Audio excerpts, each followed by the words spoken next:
네, 우리 하나님 말씀 고린도후서 13장 13절입니다. 고린도후서 13장 13절. 우리 9번째 우리 바울의 기도 우리 한번 좀 살펴보도록 하겠습니다. 네, 우리 다 같이 우리 한 목소리 읽어볼까요? 주 예수 그리스도의 은혜와 하나님의 사랑과 성령의 교통하심이 너희 무리와 함께 있을지어다. 네, 아멘. 이제 우리 목회자들이 예배 끝난 다음에 축도할 때 이제 쓰는 그 용어가 바로 이거죠, 그죠? 예수님의 은혜와 또한 우리 하나님의 사랑과 성령님의 교통하심. 이걸 놓고서 이제 목회자들이 축도의 하나의 샘플로 잡고 우리가 이제 기도를 하고 있습니다. 그러니까 이런 것들을 보면서 이제 사실 우리 주님께서 이 고린도후서 13장 13절처럼 축도하라 이렇게 말씀하지 않았어요. 근데 이 말씀이 많은 사람들에게서 더구나 이제 목회자들이 볼 때 가장 그래도 완벽하고 가장 그래도 성경적인 그러한 축복의 내용이기 때문에 이 내용을 근거로 오늘날 이제 목회자들이 사용하고 있는 것을 보게 됩니다. 자, 이 본문 우리가 성경적 기도를 지금 살펴보면서 이 본문을 다루기 전에 먼저 우리 좀 고린도 후서에 대한 전반적인 얘기를 좀 했으면 좋겠어요. 우리가 지금 고린도 후서를 이렇게 강해해 오면서 13장 13절 얘기한 게 아니라 지금 뭐냐면 고린도 후서에 나타난 지금 바울의 기도들만 보고 있거든요. 그래서 우리가 1장에서 봤었고 우리 지난주에는 12장에서 약한데 강함이라 이건 이제 그거 봤고요. 그리고 이제 지금 13장에 나와 있는 이 축도에 대한 얘기를 가지고 하기 때문에 고린도 후서 전체가 뭘 말하는지 아직 이렇게 개념이 안 잡힐 수가 있어요. 그런 가운데 이 본문을 다루다 보면은 본문이 좀 이렇게 너무 이렇게 제한적으로 이렇게 다루게 되는 그러한 문제가 있는 것을 보게 됩니다.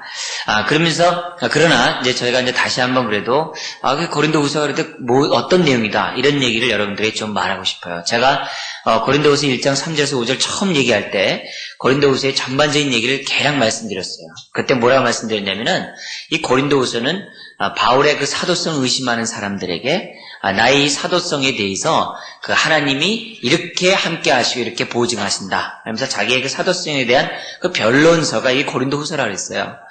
그렇게 간단하게 말씀드렸는데 오늘은 좀 다른 각도에서 고린도후서를 좀 더 얘기하면은 여러분들이 후서를 좀 이해하는 데 좋을 것 같아요. 여기 보면은 이제 그 장소가 등장을 하게 돼요.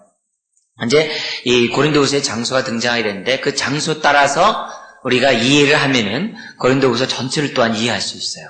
한 예를 든다면은 1장 16절에 보십시오. 고린도후서 1장 16절을 살펴보시면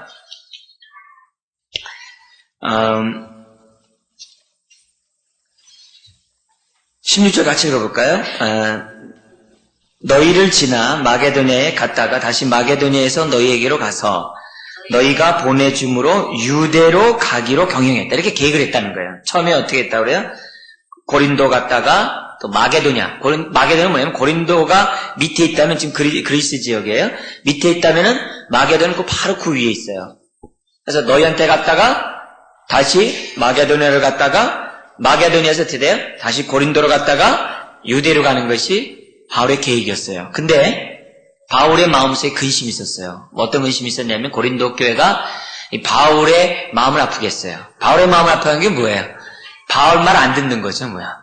바울에게 복음을 전하고 이렇게 했음에도 불구하고 귀담아 듣지 않는 거죠. 그러니까 바울의 마음이 아프고 이제 근심하게 되게 되죠. 그러니까 그런 마음 가지고 고린도 교회에 갈 마음이 안 생긴 겁니다. 그래서 마게도냐에서 고린도 지역으로 바로 내려오면 되는데 안 가고 어디로 가냐면은 마게도에서 그냥 지금으로 말하면 그 터키 지역, 드로아 지역으로 가버립니다. 드로아 지역으로 갔다가 다시 이제 마게도로 오는 그런 일정을 하게 돼요. 그러니까 그만큼 뭐냐면 그래서 바울이 내가 이렇게 계획을 잡았지만 다르게 간 이유는 다른 것이 아니다. 나에게 이런 근심들이 있었기 때문에 너희들을 향한 나의 이런 근심이 있었기 때문에 내가 갔다. 이런 얘기를 이제 바울이 하면서 뭐냐면은 그러나 이제 그 12장 14절 보십시오. 고린도후서 12장 넘어가 보세요. 12장 14절에 보면은 보라 이제 세 번째 너희에게 가기를 뭐 했다고요? 예비하였으나. 그리고 13장 1절을 보십시오. 내가 이제 세 번째 너희에게 갈 터이니 이렇게 얘기를 해요. 이제 결국 이제 뭐냐면 12장과 13장에 보면 더 이상 너희들에게 가는 것을 늦출 수 없다 이게. 기간이 한 1년이 이제 지나가게 됩니다. 고린도 전서를 쓰고 고린도 후서를 썼을 때 그 기간이 한 1년 지났는데 갈 수 없다는 거예요. 그게 이제 전체에 뭐냐면 고린도 후서에 나오는 지역적으로 나타난 하나의 구조예요.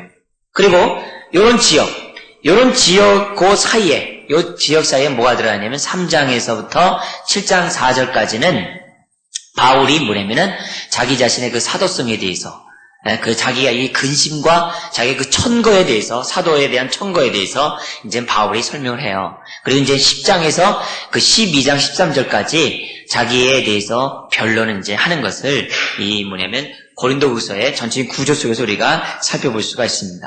자, 그런 가운데 이제 12장 14절에서부터 결론 부분입니다. 이 결론 부분을 하면서 뭐냐면은 내가 너에게 방문하기 원한다라는 방문 계획을 말해요. 그래서 곧장 가는 게 아니라 방문 계획을 말하면서 뭐냐면 바울의 심정을 또 다시 또 얘기해요. 바울의 그 근심하고 그 걱정하는 그런 마음에 대해서 그리고 또 뭐냐면 내가 너에게 가서 이런 일을 하기 원한다. 그 얘기를 얘기해요. 자, 뭐라고요? 바울 자신의 근심, 너희를 향한 근심과 또 내가 가서 내가 할 일을 갖다가 바울이 12장 14절에서부터 13장 10절까지 우리에게 하고 있습니다. 근데 그 얘기는 여러분들이 이 축도 얘기를 하면서 있잖아요. 다 보지 못하지만 그래도 그 앞에 12장 14절 이하의 그 결론 부분은 여러분들이 좀 이렇게 알 필요가 있습니다. 그럴 때 우리가 오늘 이제 축도에 대한 이 얘기들을 좀 더 이렇게 쉽게 우리가 깨달을 수가 있는 것이죠. 자, 먼저 우리 12장 14절에서 21절에 나타난 그 바울을 그러니까 고린도를 방문하기 전에 그 바울의 그 심정을 잠깐 보도록 하겠습니다. 여기 보면 14절인데요. 이런 말씀이 있습니다. 보라 이제 세 번째 너희에게 가기를 뭐 했다고요? 예비하였으나 이렇게 돼 있어요. 가기를 뭐 했다고요? 예비했으나. 그 뒤에 얘기는 이겁니다. 너에게 폐를 끼치지 아니하리라. 뭐냐면 내가 너에게 가서 재물을 달라 그러나 너희를 가가지고 성교를 달라 그러나 그러지 않겠다 이게. 예? 그러지 않겠다. 내가 너에게 가기 위해서 뭐냐면은 예비했다. 특별히 뭘 예비했을까요? 많은 기도도 했지만 특별히 제점 같은 거. 그들에게 가서 신세를 지지 않기 위해서 제점 같은 것들을 마게도니아 지역 이런 데서 이렇게 받게 됩니다. 그래가지고 고린도 교회에 가서는 순전히 아주 순수한 뭐냐면 그들의 교육적인 목적으로 바울이 가고자 했던 것을 보게 됩니다. 바울은 즉흥적으로 어떤 그 고린도 교회를 가려고 한 것이 아니라 오래오래 기도하고 오래오래 물질을 준비하는 것, 오래전부터 계획하는 가운데 고린도 교회를 세 번째 방문하기를 원했다는 것입니다. 특별히 14절인 것처럼 물질적인 폐를 끼치지 않기 위해서 바울은 철저히 준비했던 것을 보게 됩니다. 왜 그랬을까? 왜 이 시점에서는 바울이 이런 얘기했을까? 이 말은 뒤집어서 얘기하면은 고린도 교회가 이 재정 문제를 가지고 바울을 굉장히 괴롭겠다는 것이 나오는 거예요. 이 부분이 뒤집어서 얘기한다면 그만큼 이 고린도 교회가 바울의 마음을 몰라주는 거였죠. 자, 그래서 바울은 그 14절에 보면 내가 너에게 가는 것이 14절 우리 한번 같이 한번 읽을까요? 네, 다 같이 시작. 보라 이제 세 번째 너에게 가기를 예비하였으나 너희에게 폐를 끼치지 아니하리라. 나의 구하는 것은 너희 뭐가 아니요? 재물이라. 재물이 아니요? 뭐라고요? 오직 너희니라. 이게 굉장히 중요한 거예요. 재물 때문에 가는 게 아니라 너희 자신 때문에 간다는 겁니다. 15절에 뭐라고 하냐면은 내가 너희 영혼을 위하여 이렇게 돼 있어요. 내가 너희에게 방문하는 것이 재물이나 좀 얻기 위해서 가는 것이 아니라 너희 자신, 너희 영혼을 위해서, 영혼의 그런 건강을 위해서 내가 간다라고 말합니다. 너희의 영혼의 건강을 위해서라면, 너희 영혼의 유익을 위해서라면 뭐라고 합니까? 15절 하반절을 보십시오. 내가 너희의 영혼을 위해 크게 기뻐함으로 뭘 허비한다고요? 재물을 허비해. 내가 너희의 재물 달라는 게 아니라 오히려 재물을 쓰겠다. 성교비를 쓰겠다. 그리고 또 재물뿐만 아니라 성교비뿐만 아니라 뭐까지 허비한다고요? 내 자신까지도. 나의 이 수고까지도 내가 아끼지 않겠다. 너희를 더욱 사랑할수록 나는 덜 사랑을 받겠느냐 이렇게 얘기를 합니다. 그러니까 바울이 고린도 교회에 가려고 하는 것은 다른 목적이 아니라 그들을 위해서, 그들의 영혼을 위해서, 그들이 하나님과의 바른 관계에 정말 관계 속에 신앙생활하도록 가는 그 마음, 그 순수한 마음을 가지고 고린도 교회에 가고자 했다는 것이죠. 이런 관점에서 볼 때 아, 이게 신앙의 본질이구나. 이게 신앙생활하는 사람들이 가져야 될 관점이구나. 우리는 어떤 물질적인 축복, 또한 어떻게 보면 육체적인 어떤 유익, 이런 것들이 우리의 신앙의 우선순위가 되어서는 안 되겠죠. 우리가 그 무엇보다도 우선순위를 가져야 되는 것은 다른 것이 아니라 무엇입니까? 우리의 영혼.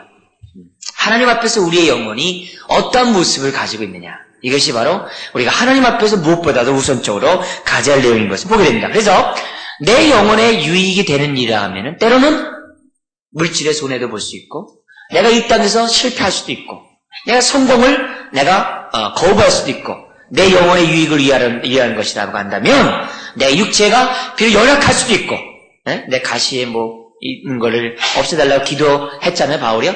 내 눈에 가시가 있어도 좋고, 네 육체가 좀 부족해서 상관없다는 거예요. 내 영혼의 유익이 된다. 만약에 내 눈에 가시가 있는 그것이 나로 하여금 자고하지 않게 한다면 내 영혼의 유익이 된다면 좋다 이게. 바로 지금 그 얘기예요. 내 삶이 좀 부족해도 좋다 이게. 내 영혼의 유익이 된다. 너희 영혼의 유익이 된다고 한다면. 그렇다면은 오늘 이 바울이 한 이런 얘기들, 그들이 가고자 하며 그들이 추구하고 그들이 강조하고자 하는 이 관점은 오늘 우리들의 관점이 되어야 돼요. 나는 나의 영혼에 얼마만큼 관심 있는가. 지금 많은 영혼들이 내동갱이 당해가지고서 많은 영혼들이 유리하고 기갈당하고 기근을 당하고 고통 가운데 있는데, 많은 영혼들은 탄식하고 있는데 나는 영혼에 대한 나의 관심은 어떠한가? 남은 고사하고 나에 대해서 나는 어떤가? 나는 정말 나의 영혼의 만족을 위해 나는 얼마만큼 관심을 갖고 얼마만큼 하나님 앞에 시간을 드리고 있는가? 나의 재물, 나의 시간, 나의 자신까지도 허비하면서까지 나는 나의 영혼의 만족을 위해서 나는 신앙생활을 하고 있는가? 나의 영혼의 유익을 위하여 나는 얼마만큼 많은 것들을 하나님 앞에 투자하고 있는가? 혹시 이런 것보다도 세상의 어떤 출세, 세상의 성공, 세상의 어떤 유익, 어떤 물질적인 눈에 보이는 그런 것들로 내가 시간을 허비하고 재물을 허비하고 나 자신을 허비하고 있지는 않은가?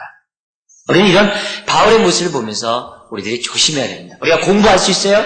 직장생활 열심히 할 수 있어요? 그러나 그렇게 하면서도 내가 그렇게 하는 그것을 통해서 내 영혼에 어떠한 유익이 있는가? 그 일을 하지 말라는 것이 아니에요. 그 일을 하되 이것이 나의 영혼에 어떤 유익을 주는가를 항상 생각하면서 영혼과 연관성 속에서 공부를 하고 직장생활하는 이런 것들이 무엇보다 필요하다. 바쁘는 그런 와중 속에서도 내 영혼이 살아나고 영혼이 유익되는 것이 무엇인가? 이런 것들을 우리들이 생각해야만 한다는 것이죠. 끊임없이 말씀을 들어야 되고, 끊임없이 우리가 기도해야 되고, 끊임없이 주를 위해 정말 내가 신앙의 성숙을 위하여 내가 투자하는 이런 것들 우리들이 가져야 될 마음의 자세. 여러분 사실 수요일날 이렇게 와서 하는 게 얼마나 바쁩니까? 그것도 매주 일주일에 그 수요일날 나와서 한다는 게 이게 보통 헌신이 아닙니다. 그죠?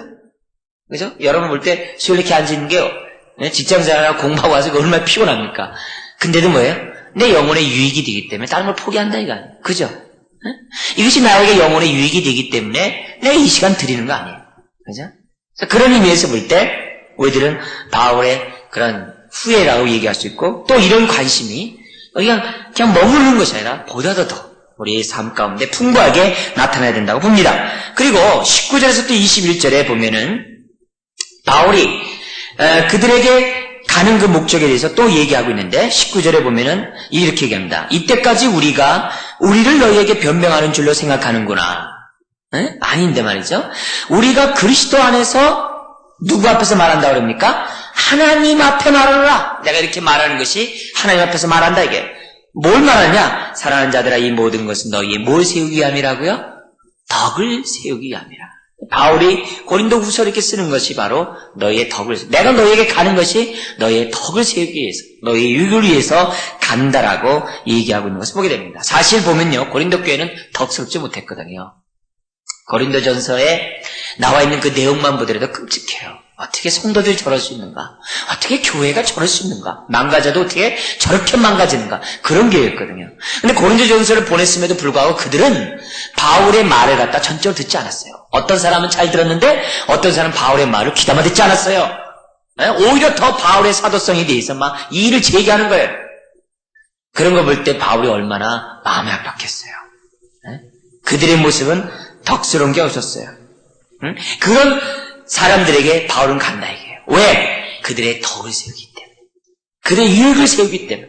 그러면서 바울이 20절과 21절에 매우 의미심장한 말을 우리들에게 하고 있는데요. 이걸 통해서 그 당시 고린도 교회가 어떤 영적 상태에 있는지를 알게 됩니다. 잠깐 볼까요? 20절에 같이 읽어볼까요? 내가 갈 때에 너희를 나의 원하는 것과 같이 보지 못하고 또 내가 너희에게 너희의 원치 않는 것 같이 보일까 뭐 한다고요? 두려워하며. 왜 바울은 왜 또 왔어? 이거지. 왜 바울은 왜 와? 왜 이렇게 귀찮게? 또 와서 또 뭐 얘기하려고 그래? 에? 사도도 아닌 사람이? 뭐 이런 식으로. 와서 또 재물 또 뜯어가려나? 뭐 이렇게 뭐. 성교비 저거 어쩌려나? 이런 게, 그럼 바울이 볼 때 얼마나 보통 마음이 깝깝한 게 아니에요. 그죠? 거부감 벌써 상대방이 거부감 하는데 가기 쉽습니까, 여러분? 그잖아요. 여러분도 누구 나이들 거부하는데 여러분 가기 쉽습니까? 아이고. 만약 그 사람이 불신자라면 가겠죠. 근데 같은 신자의 입장에서 볼 때는 그 가기 어려워요. 불신자는 이래도 가고 저래도 가는데 같은 신자들에게 가기 참 어렵습니다. 바로 그 마음이에요. 네? 그 마음이에요. 근데 너의 덕을 위해서 내가 간다. 이 얘기는 뭐예요? 그만큼 고린도 교회가 바울에 대해서 별로 좋아하지 않았다 이게. 좋아하지 않았다. 참 주를 위해 헌신하고 살아가는 사람에게도 이런 일이 있다 이게. 응? 그리고 계속 보세요. 또 다툼과 시기와 분냄과 당짓는 것과 중상과 수근수근하는 것과 거만함과 어지러운 것이 있을까 뭐 하고요? 두려워하고. 여전히 그들 가운데 그 고린도전서 이미 1절 4장에 그랬잖아요. 뭐 바울파다 개바파다 아울파다 막 그랬는데 그게 또 여전히 있으면 돼요. 그걸 끓는 거죠. 아니 내가 그렇게 얘기했는데 그게 성전을 더럽히는 것이고 그렇게 하는 자 하나님이 멸하신다라고 그렇게 얘기했음에도 불구하고 여전히 그렇게 있고 막 그러면 어떻게 돼? 또 뒤집어지는 거죠. 네? 그런 마음이 있을까?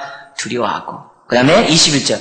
또 내가 다시 갈 때 내 하나님이 나를 너희 앞에서 낮추실까 두려워하고.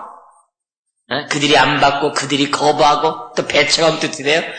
이것도 말이 아니죠. 가면 그들이 은혜 받고 할렐루야 하고 주 앞에 들었으면 되는데 그 바울에 대해서 그냥 문전박대하고 또 막 이러면 어떻게 있어요? 또 보십시오. 또 내가 전에 죄를 지은 여러 사람의 그 행한 바 더러움과 음란함과 호색함을 회개치 아니함을 인하여 근심할까 두려워하노라. 네? 그들이 막 음행하고 간음하고 근친상간하고 막 그런 것들에서 회개하라고 했는데 또 그대로 있으면 어떻게 돼요? 이게 두려운 거죠. 이게 목회자의 두려움이었고 이것이 이제 바울의 두려움이었다는 것을 보게 됩니다. 여러분, 바울이 이렇게 얘기한 것은요, 그들을 비판하려고 한 게 아니에요. 바울이 이렇게 얘기한 것은 뭐냐면 내가 가기 전에 너희들은 빨리 뭐냐면 정신 차리고 이런 모든 것들을 해결하는 거예요.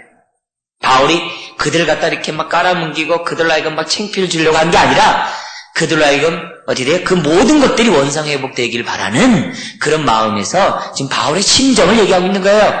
바울이 이런 것 때문에 막 두려워한다. 이런 것 때문에 막 근심한다 이게.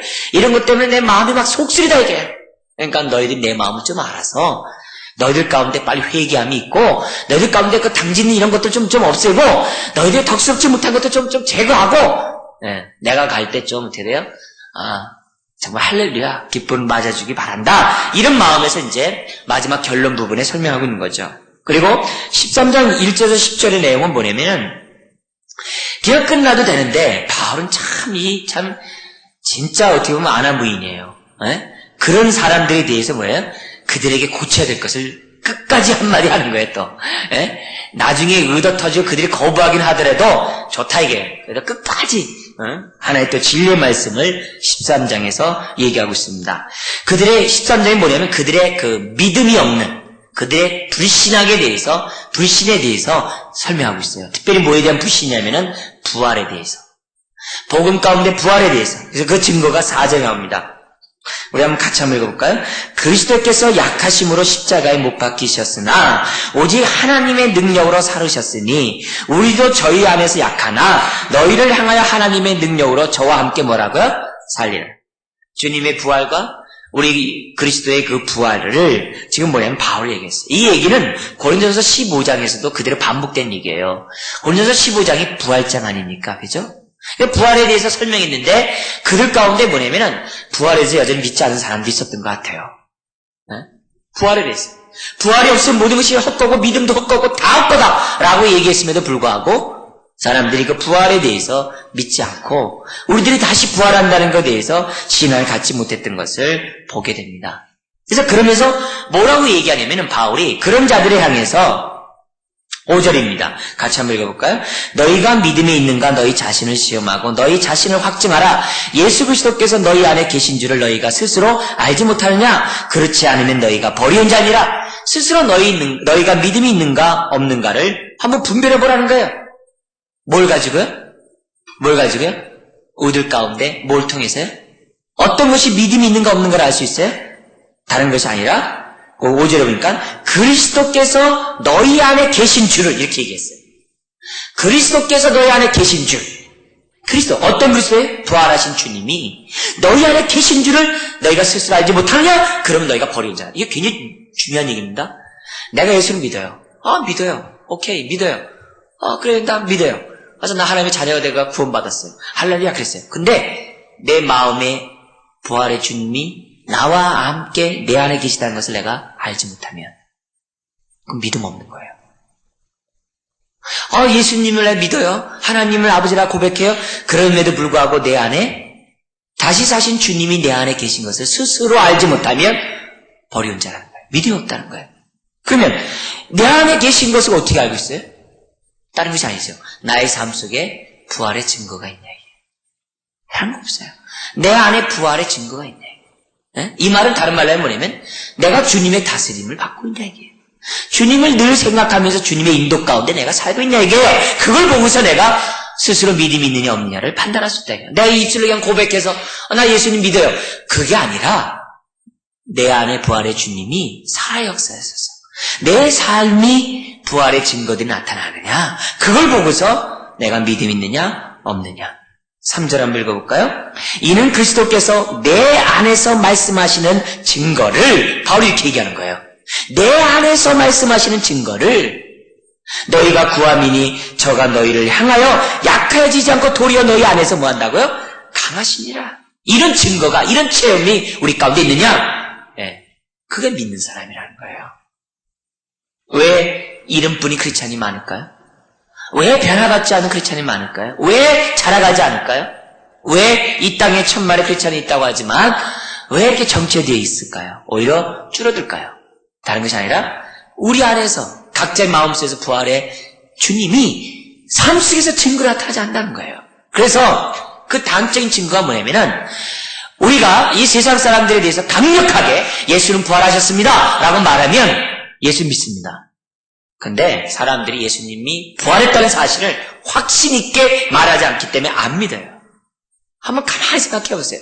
여러분 예수 믿으라고 얘기할 때 그냥 예수 믿으세요. 믿으면 좋아요. 이렇게 해가지고 믿을 것 같습니까? 안 믿어요. 분명하게 얘기해야 돼요. 확신 속에 얘기해야 돼요. 예수님 부활하셨습니다. 이렇게 얘기를 해야 돼요. 아니 무슨 부활이에요. 부활하셨습니다. 부활의 증거들이 바로 오늘 크리스찬들입니다. 이렇게 얘기를 해야 돼요. 네? 굉장히 우리 분명하게 얘기를 해야 돼요. 내 삶 속에 그런 확신이 없기 때문에 그런 복음 증거가 안 나타나는 거예요. 그래서 그게 전도가 안 되는 거예요. 그게 분명하게 전하지 않으니까 어떻게 돼요? 예수를 안 믿는 거죠. 전하지 않는데 어떻게 믿겠어요? 듣지 못하는데 어떻게 믿음을 갖겠어요?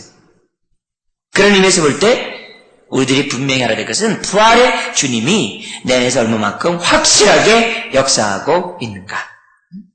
스스로 알지 못하냐? 그렇지 않으면 너희가 뭐 했다고요?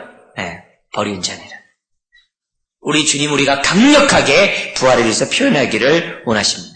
부활의 증거들 위의 삶에 분명하게 드러나기 원합니다. 나의 생각과 나의 말과 행동이 믿음의 지배를 받아야 돼요. 부활의 주님의 지배를 받아야 돼요. 갈라디아서 2장 20절 잘 하잖아요. 이제는 내가 사는 것이 뭡니까? 하나님의 아들 믿는 믿음 안에서 사는 것이다. 하나님의 아들 믿는 믿음 안에서 사는 것이다. 내가 사는 것이 아니라 내 안에 있는 그리스도가 사는 것이다. 바로 그 고백. 그 분명한 고백이 우리들의 삶 가운데 있을 때 그 사람이 참 믿음을 갖고 있다. 바울이 이렇게 쓰는 이유는 뭡니까? 그들로 하여금 믿음이 견고하도록 하기 위해서 온전하도록 하기 위해서 지금 바울이 고린도후서를 쓰고 있는 거예요. 9절을 보십시오. 우리가 약할 때에 너희의 강한 것을 기뻐하고 또 이것을 위하여 구하니 곧 너희의 뭐라고요? 온전하게 되는 것이다. 온전하게 되기 위하여 바울은 이처럼 설명하고 있다는 것입니다. 그러므로 내가 믿음 안에 있다면 그리스도가 내 안에 있다는 사실을 알아야 됩니다. 그분이 나의 삶의 주인인 것을 인식하고 그분의 순종을 받아야만 합니다. 그럴 때 우리의 삶의 증거가 나타나죠. 그게 뭐냐면 7절과 8절이에요. 7절 8절에 보면 우리가 선을 행하고 오직 진리를 위한 삶을 사는 그런 증거의 모습들이 우리들에게 나타나고 있다는 것입니다. 그러니까 바울은 지금 뭐냐면 그 고린도 교회를 방문하기 전에 그 마음의 그 답답함, 어떻게 저들은 내 마음을 이렇게 몰라줄까? 그게 이제 12장에 얘기한 거고 13장에서 뭐냐면 그럼에도 불구하고 뭐냐면 가기 전에 언제 갈지는 모르니까 또 가기 전에 그들이 뭐예요? 바른 믿음 안에 서 있기로 원했어요. 특별히 뭐예요? 부활하신 주님이 그 속에서 역사하는 바른 믿음. 스스로 그들의 믿음이 있는가 없는가를 확증하는. 사실 그들 안에 주님이 살아있다는 사실을 스스로 하기만 했다면 바울이 증거하는 이 복음에 대해서 거절할 이유가 없어요. 에? 그들이 정말 스스로 믿음이 있는데 올바른 가운데 스스로 알기만 했다면 부활의 주님 되신 그들의 삶 가운데 나타났다면 바울을 기쁨으로 맞이할 수밖에 없는 그들이에요. 에? 그 얘기를 한 다음에 마지막으로 이제 11절에서부터 문안과 축도를 하는 겁니다. 자, 우리 문안 한번 읽어볼까요? 마지막으로 말하노니 형제들아 기뻐하라. 온전케 되며 위로를 받으며 마음을 같이하며 평안할지어다. 또 사랑과 평강의 하나님이 너희와 함께 계시리라. 거룩하게 입맞춤으로 서로 문안하라. 모든 성도가 너희에게 문안하느니라. 참 이 마지막 말도 할 말이 너무 많은 얘기들인데요. 일달러 우리 나중에 우리 고린도서 공부할 때 좀 더 우리 보기로 하고요. 자, 이렇게 얘기한 다음에 오늘 지금 바울이 13절에 축도를 하고 있는 것입니다. 오늘날 축도의 본이 되고 있는데요. 자, 이렇게 바울이 왜 이렇게 마지막 이런 축도를 했을까? 축도만 뚝 떼어놓고 얘기하면 신학적으로 얘기할 게 너무 많아요. 성경신학적으로 얘기할 게 너무 많아요. 그래서 그렇게 얘기하는 것이 중요한 게 아니고 고린도 교인들이 그냥 순수하게 이해하는 차원에서 그 당시 고린도 교인들이 이 편지를 받고서 그냥 탁 느끼는 느낌대로 그 한도 내에서만 좀 다뤘으면 해요. 그건 뭐냐면은 마지막 이렇게 축도를 통해서 바울의 의도는 뭐냐면 내가 너에게 이렇게 고린도후서를 또 이렇게 장황하게 썼다. 더구나 마지막 그 13장 11절에 이렇게 문안했다. 너희들이 기뻐하고 온전케 되고 위로를 받으며 마음을 다치고 평안하며 막 얘기했어요. 이런 삶을 사는 것, 이런 삶을 살기 위해서 뭐예요? 삼위일체 하나님의 도우심 없으면 안 된다. 이거예요.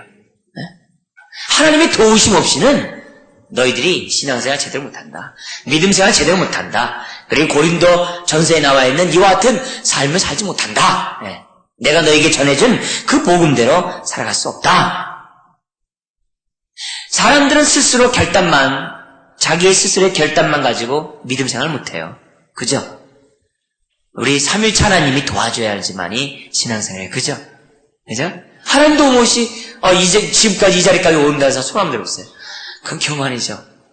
하나님 도움 없이는 이 자리에 올 사람이 아무도 없어요. 삼위일체 하나님의 도움, 그분의 정말 극진하신 그 도우심이 있기 때문에 오늘 우리들 가운데 있는 거죠. 그래서 바울은 이런 축도를 통해서 이런 모든 것들을 이루기 위해서는 하나님의 도움이 있고 또 이런 모든 것들을 이루기 위해서는 이런 하나님의 이런 도움들을 받아야지만이 우리가 이와 같은 삶을 살아갈 수 있다는 것을 깨닫도록 하기 위해서 마지막 축도를 하고 있는 것을 보게 됩니다. 믿음에 굳게 서도록 하기 위해서. 그리고 어제나 오늘이나 영토록 동일하세요. 그러니까 이 세상 그 모든 것들은 변하고 이 세상 모든 것들은 변질될 수 있고 불안하지만은 하나님 그렇지 않다는 거예요. 우리의 믿음의 뿌리를 하나님께만 둔다면, 삼위일체 하나님께 둔다면 우리는 드디어 경고할 수 있다는 그것이 바울의 확신이었어요. 그래서 마지막으로 그들에게 쓰는 그 말이 서론에서는 드디어 1장에서는 인사를 했어요. 하나님과 예수 통해 너에게 은혜와 평강이 있을지어다 했던 그 바울이 다시금 드디어 결론에 다시 하나님을 얘기하고 있는 것입니다. 그래서 우리는 하나님을 시작해서 하나님으로 끝나야 되는 그 모든 것들을 바울은 이 시간에 분명하게 신앙의 뿌리를 하나님께 두자. 자, 그렇다면 이런 삼위일체 하나님으로부터 어떤 도움을 받아야 됩니까? 좀 간단히 보도록 하죠. 먼저 주 예수 그리스도에 뭐가 있어야 됩니까? 은혜가 있어야 돼요. 은혜. 왜 성부 하나님부터 말하지 않고 왜 예수님부터 했을까요? 오늘 축도를 하는 목회자들이 우리의 순서를 얘기한다면 성부, 성자, 성령 하나님이잖아요. 그죠? 질서가 있는데 위격이 있잖아요. 제1위인 성부 하나님, 그 다음에 2위인 성자 하나님, 성령 이렇게 있잖아요. 근데 여기 왜 축도를 이렇게 순서가 뒤바뀌었어요? 이게 바울이 실수한 겁니까? 지금 교리를 말한 게 아니기 때문에 그래요. 이건 뭐냐면 바울의 신앙적인 그런 입장에서 이 체험적인 그러한 고백 가운데 하는 말이기 때문에 순서가 뒤바뀌는 거예요. 즉 바울이 볼 때 가장 먼저 중요하고 자기가 볼 때 가장 먼저 어떻게 돼요? 자기 삶 속에 체험되고 만져지는 그분부터 설명하는 거예요. 그래서 이제 예수 그리스도의 은혜 이렇게 먼저 얘기하는 거예요. 순서가 바뀌었네 이렇게 얘기한 게 아니에요. 그래서 여러분들 오해 없길 바라요. 자, 이러면서 자기의 그 경험으로부터 지금 나오는 그런 말인데 예수 그리스도의 은혜를 위해서 이렇게 축복을 하고 있는 것을 보게 됩니다. 왜 은혜입니까? 예수님의 그 많은 것들이 있는데 왜 해필이면 은혜야? 해필이면 많은 거 있잖아요. 예수님의 얼마나 많아요. 예수 그리스도의 진리와 이렇게 많잖아요. 그런데 그러지 않냐고 왜 은혜래? 여러분 은혜라는 단어 알죠? 은혜는 뭐냐면 값없이 아무런 대가 없이 우리에게 베푸신 선물을 갖다 은혜라고 그러죠. 그죠? 그래서 그런 의미에서 볼 때 그리스도 예수의 그 은혜라는 것은 뭐냐면은 우리가 예수 그리스도를 말미암아 대가 없이 주님을 찾지도 않았는데 주님을 부르지도 않았는데 주님의 마음에 들지도 않았는데 그냥 은혜 받을 수 없는 나에게 어떻게 돼요? 주님이 자기 생명을 다 주셨거든요. 그런 의미에서 볼 때 우리가 예수 그리스도를 생각할 때마다 그 은혜가 놀라운 거죠. 자기 생명을 아낌없이 아무런 대가 없이 우리에게 주신 것을 생각할 때마다 우리가 은혜를 떠올리지 않을 수가 없다는 거예요. 성부 하나님에게만 은혜가 있는 게 아니에요. 성자 하나님의 은혜를 지금 부각하고 있어요. 그래서 요한복음 1장 이제 16절 같은 데 보면 예수 그리스도를 뭐라 그러면 은혜 위에 은혜로라 그래요. 예수 위에 말씀이 육신이 되어 너희들 가운데 거하신 그 주님에 대해서 뭐라 하냐면 내가 보니까 은혜 위에 은혜라 그래요. 1장 14절과 16절에. 그뿐만 아닙니다. 베드로서 3장 18절에 이런 말씀이 있어요. 예수의 은혜와 이렇게 돼 있어요. 예수의 은혜와 저를 아는 지식에 자라. 너희는 자라가되 예수 그리스도의 은혜 안에 자라가고 예수 그리스도를 아는 지식 속에서 자라가라 그래요. 예수 그리스도의 은혜. 그게 뭡니까? 값없이 자기 몸을 우리에게 아낌없이 주셨던 그 주님, 우리의 죄를 대신 담당했던 그 은혜, 그 은혜를 알아감으로 자라가라는 거예요. 그래서 우리는 십자가를 알아야 돼요. 십자가의 은혜를 알아야 돼요. 예수 그리스도의 십자가의 그 은혜, 정말 말할 수 없는 그 은혜를 우리가 알아가는 가운데 자라가야 된다. 그래서 그 은혜가 나에게 넘쳤던 것처럼 너에게도 이게 풍성하게 넘치게 원한다는 것이 바울의 첫 번째 고백. 그래요. 우리 신앙은요 십자가예요. 우리 신앙은요 예수 그리스도가 십자가에 나타난 그 은혜, 그거에 의해서 살아가는 자들이에요. 그분이 우리의 죄를 대신 담당하고 지금도 살아서 우리를 위해 항상 기도하는 그 은혜, 그 은혜를 우리가 알아갈 때 우리 신앙이 보다 더 견고할 수가 있다는 거죠. 그래서 은혜 안에 자라가라, 은혜 안에 강하라.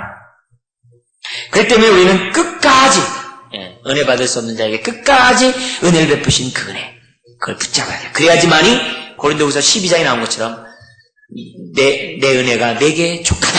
이러면서 뭐래요? 내가 약할 때 곧 뭐라고요? 강함이라. 네가 약할 때, 내 은혜는 네가 약할 때 하나님의 그 강함이 드러나는 것이다. 이렇게 얘기를 하고 있습니다.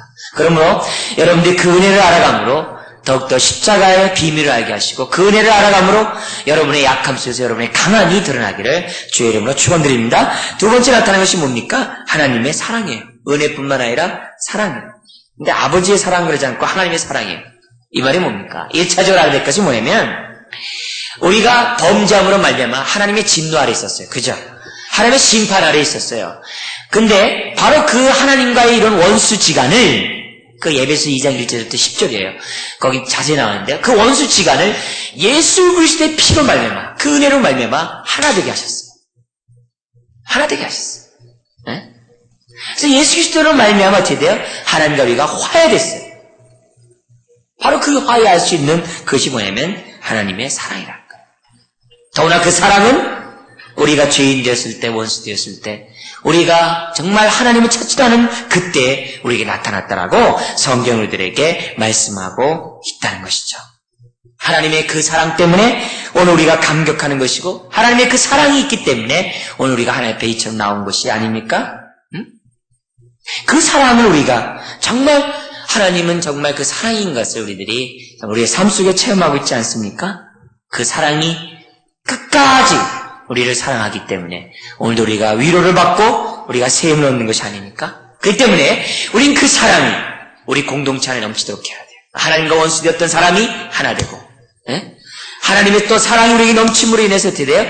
우리가 더욱더 이 땅에 살아가면서 위로를 받고 세움을 얻고 산소만을 갖는, 고난 중에서도 즐거워하는 그런 사랑을 우리들이 체험해야만 한다는 것이죠. 세 번째, 어떤 축복이 있습니까? 성령의 교통이라. 제가 이제 예수님은 은혜, 성부는 사랑, 성령 교통 이렇게 해가지고 이렇게 딱딱딱딱 분리된 게 아니에요. 다 삼일체 하나님이 다 갖고 계신 성품이에요. 예? 그분은 영광과 권능과 속성이 다 동등하신 분이에요. 예? 그러나 단지 뭐예요? 하나의 그 강조로서 지금 설명할 뿐이라는 거죠. 자, 그럼 가운데 세 번째 나타나는 게 성령의 교통, 교제예요, 교제. 이 교제를 놓고 강구하고 있는데, 이 교제는 매우 중요해요. 이 교제는 뭐냐면은, 예수 그리스도를 중심으로 한 교제요. 이 교제는 뭐냐면은, 우리들에게 뭐예요? 서로에게 생명을 나눠주는 교제요. 이 교제는 말로만 하는 것이 아니라, 물질적인 필요까지 채워주는 교제로서 우리들에게, 성경 우리들에게 보여주고 있는 것을 보게 됩니다. 사실 이런 교제가, 성령 안에 우리 교제가 있기 때문에 우리가 진리를 아는 거예요. 그죠? 성령님이 우리 안에 계셔서, 우리에게 교제하지 않는다면 어떻게 돼요? 우리는 회개도 못해요. 진리의 말씀을 깨닫지도 못해요. 우리가 하나님 앞에 순종도 못해요. 우리가 어떻게 돼요? 헌신도 못해요. 주님을 닮아가지도 못해요. 인격적으로 하나님을 만날 수도 없어요. 성령의 교통함이 없다면 우리는 예수 그리스도의 은혜를 깨달을 수도 없고 하나님의 그 사랑을 우리가 느끼지도 못해요. 성령의 교통함이 있기에 은혜를 알고 그 사랑 가운데 사는 것을 보게 됩니다. 여러분들, 성령과 교통하는 것은 신비주의자들만 하는 것이 아니라 모든 크리스찬들이 해야 돼요. 바로 그 성령이 오늘 우리 안에 계십니다. 바울은 자기 안에 성령님이 이렇게 교통한 것 때문에 이 고린도후서에서 4장에서 뭐라 하냐면 4장이고 5장 이렇게 넘어가면서 뭐라 하냐면 내 안에 있는 성령님이 부활에 나에 대한 부활, 내가 부활한다는 것에 대한 증거라고 그러셨어요. 보증이라고 했어요. 바로 그렇게 얘기했어요. 겉사람은 웃겨하나 속사람 날마다 새롭다. 뭐 때문에 그렇게 고백해요? 성령의 교통 때문에. 약한 되고 강합니다. 뭐 때문에? 성령의 교통 때문에. 바울의 일련의 그 모든 신앙생활은 다 뭐예요? 성령의 역사 때문에 그렇게 고백했던 것을 보게 됩니다. 그러므로 우리가 성령의 교통함에 대해서 부르짖어야 되고 간구해야 되고 성령의 교통함이 내 안에 우리 가운데 있도록 해야 돼요. 이것이 바로 오늘 우리들이 가져야 될 매우 중요한 관점입니다. 우리는 성령을 이렇게 근심시키거나 성령을 소멸하는 죄악들을 범해서는 안 되는 것입니다. 사랑하는 성도 여러분, 우리의 신앙의 기초는 삼위일체가 되어야 됩니다. 하나님은 우리들에게 삼위일체 하나님은 우리들에게 삼위일체 하나님으로서 우리들에게 역사하고 있습니다. 중요한 것은 이것입니다. 뭐냐면은 나 한 사람을 위해서, 나 한 사람의 구원을 위해서, 나 한 사람의 신앙의 성숙을 위해서, 나 한 사람의 온전한 믿음을 갖기 위해서 삼위일체 하나님이 지금도 역사하고 있다는 거예요. 나 하나 때문에. 나 하나 때문에. 지금도 은혜와 사랑과 교통함이 있기 때문에 이 자리에 있는 거예요. 나 하나 때문에 삼위일체 하나님이 총체적으로 역사하고 있는 것을 보게 됩니다. 베드로전서 1장 2절에 이런 말씀이 있어요.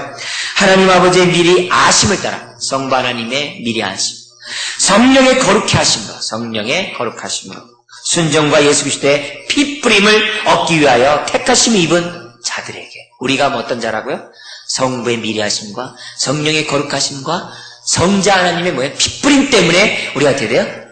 구원받았다는 것을 설명하고 있습니다. 나 하나 때문에 삼위일체 하나님이 역사했다. 그러므로 우리들의 신앙의 기초는, 우리의 믿음은 언제나 삼위일체 하나님 앞에 둬야 된다는 것을 보여주고 있습니다. 결론적으로 그렇다면은 우리가 성경적인 기도를 함에 있어서 어떤 기도를 올리는 것이 올바른가? 오늘 바울이 했던 이런 축복 기도를 우리는 오늘도 기도해야 됩니다. 여러분들이 목회자가 하는 것처럼 이렇게 공개적으로 축도를 하진 않지만, 그러나 이 내용을 놓고 기도하셔야 돼요. 우리 공동체 안에서 또 우리가 신앙생활하는 데 있어서 그 무엇보다도 어떻게 돼요? 성부 하나님만 높이는 것이 아니라 삼위일체 모든 하나님을 높이는 기도를 해야만 합니다.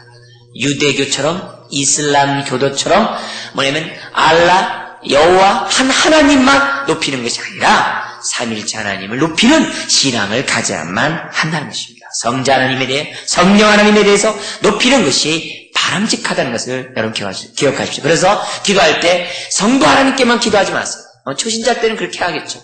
그러나 여러분들이 어느 정도 하나님을 안다고 한다면 성자 성령 하나님과 연관해서 함께 영광 돌리고 함께 찬양하고 함께 기도하는 여러분의 그러한 자세들이 무엇보다 필요하다는 것입니다. 그래서 여러분의 기도 가운데 삼위일체 하나님이 있는가. 두 번째는 우리가 이 성경적인 기도를 하면서 뭐냐면 삼위일체를 높이는 기도를 해야 돼요. 그럼 높이는 게 뭐냐? 삼위일체 하나님이 어떻게 역사하는가를 인정하면 높이는 겁니다. 그죠? 그래서 성자 하나님의 그 은혜, 값없이 우리 죄를 대신 담당하고 자기 피를 흘린 그 은혜, 예? 하나님과 원수되었던 우리들에게 한량없는 정말 사랑을 베푸신 그 사랑, 우리가 원수되었을 때 아들까지 보내신 그 사랑, 성령의 교통 때문에 오늘 내가 이처럼 하나님 앞에 교통하고 기도하고 신앙생활하는 그 교통하심, 그걸 놓고 어떻게 돼요? 그것을 인정하는 것이 중요해요. 은혜와 사랑과 그 교통, 그럴 때 어떻게 돼요? 기뻐하세요. 좋아하세요. 즐거워하세요. 즐거워하세요. 그 다음에 세 번째로 우리가 성경적인 우리가 기도는 뭐냐면은 이런 것들의 중요성을 알고 이런 것들을 우리의 삶 가운데 넓게 충만하도록 내가 충만하도록 하나님 앞에 부르짖는 기도가 성경적인 기도예요. 우리는 많은 기도 제목이 있어요. 얼마나 많은 기도 제목이 많은지 몰라요. 그러나 많은 기도들이 있다 할지라도 가장 이 본질적인 거, 은혜와 사랑과 이 교통함에 대해서는 하나님께 기도해야 돼요. 왜? 신앙의 근원이기 때문에, 신앙의 원천이기 때문에, 신앙의 뿌리이기 때문에 하나님이 그 무엇보다 우리들에게 이런 것이 있기를 원하기 때문에 여러분 이런 기도 하셔야 된다. 네 번째로 성경적인 기도가 뭡니까? 이것을 나 혼자만 갖는 것이 아니라 어떻게 돼요? 우리 공동체 안에 있도록 기도해야 돼요. 그래서 뭐라 그래요? 너희 무리와 함께 있을지어다. 하나님 그렇습니다. 우리 교회 안에 은혜와 사랑과 교통이 넘쳐나게 해주십시오. 성령의 교통함이 있게 해주십시오. 성령의 교통함이 모든 사람들이 성령의 교통함. 그래서 살아있게 하시옵소서. 믿음 있게 하십시오. 그냥 성령님의 역사는 그래서 나 혼자만이 아니라 모든 무리가 함께하는 이런 것. 우리 공동체가 충만하고 나 혼자만 있는 것이 아니라 막 넘쳐나는. 이제 이것이 우리들끼리만 있는 게 아니라 이제 어디로 가야 돼요? 세상으로 넘쳐나는. 그래서 세상의 죄악 가운데 살아가는 자들에게 주님 나에게 은혜를 베풀어 주셨던 것처럼 동일하게 은혜 베풀어 주십시오. 주님 나에게 사랑을 베풀어 줬던 것처럼 동일한 그 사랑을 보내주십시오. 나에게 교통하셔서 하나님을 알게 하고 이렇게 살게 하셨던 그 성령님 역사하심이 저들에게도 동일하게 나타나게 달라고 우리는 기도해야만 한다는 것이죠. 그것이 성경적인 기도라는 것입니다. 사랑하는 성도 여러분, 이와 같은 기도를 올림으로 여러분의 삶이 정말 풍성하고 여러분이 정말 스스로 보더라도 내 안에 믿음이 있구나, 약한데 강하구나, 이런 고백들을 하는 여러분 되기를 주의 이름으로 축원드립니다. 기도하겠습니다. 하나님 아버지, 오늘도 우리들에게 주 예수 그리스도의 은혜와 하나님의 사랑과 성령의 교통하심 우리 가운데 넘쳐나게 주옵소서. 우리 가운데 넘쳐나게 주시옵소서. 우리 가운데 넘쳐나게 주시옵소서. 이런 것에 관심을 갖게 해주옵소서. 이런 것에 뿌리를 받게 해주옵소서. 이런 것들이 넘쳐나게 해주옵소서. 이런 것들이 마르지 않게 해주옵소서. 이런 것들이 공동체에 넘쳐나게 하시고 이런 것들이 우리 주변 사람들에게 정말 많은 사람들에게 넘쳐날 수 있도록 하나님 축복해 주시기만을 원합니다. 아버지 하나님, 여기 모여있는 당신의 귀한 종들을 축복하여 주옵소서. 은혜가 넘쳐나게 해주옵소서. 사랑이 넘쳐나게 해주옵소서. 아버지와 교통함이 넘쳐나게 해주옵소서. 그래서 아버지 하나님, 나를 이기게 하시고 죄를 이기게 하시고 세상을 이기게 해 주옵소서. 아버지 하나님, 우리가 물질적인 성공과 육체적인 유익을 위해 살아가는 인생이 되지 않도록 도와주옵소서. 주여, 우리가 은혜가 마르고 사랑이 마르고 교통함이 없기 때문에 눈에 보이는 것들을 추구하는 것을 보게 됩니다. 우리 하나님 세상 것들을 따라가는 것을 보게 됩니다. 정욕을 따라 살아가는 것을 보게 됩니다. 정과 욕심을 십자가에 못 박지 못하는 것을 보게 됩니다. 신앙생활 하나 우리가 온전히 헌신하지 못하며 온전히 우리의 영혼을 위하여 우리의 시간을 들이지 않는 것을 보게 됩니다. 내 안에 은혜가 있고 사랑이 있고 교통함이 있다면 나의 영혼의 만족을 위하여 영혼의 유익을 위하여 우리의 인생을 드릴 터인데 아버지 하나님 우리가 전심으로 그렇게 하지 못하는 것을 보게 됩니다. 아버지 하나님 오늘 이 시간에 충만한 은혜를 베풀어 주옵소서. 주여 온전한 사랑을 주옵소서. 아버지 하나님 다음이 없는 교통함이 우리 가운데 있게 하여 주시옵소서. 그래서 내 안에 주님이 살아있음을 확실히 믿고 우리의 삶 속에 분명히 증거하는 당신의 귀한 종들 다 되게 하여 주시옵소서.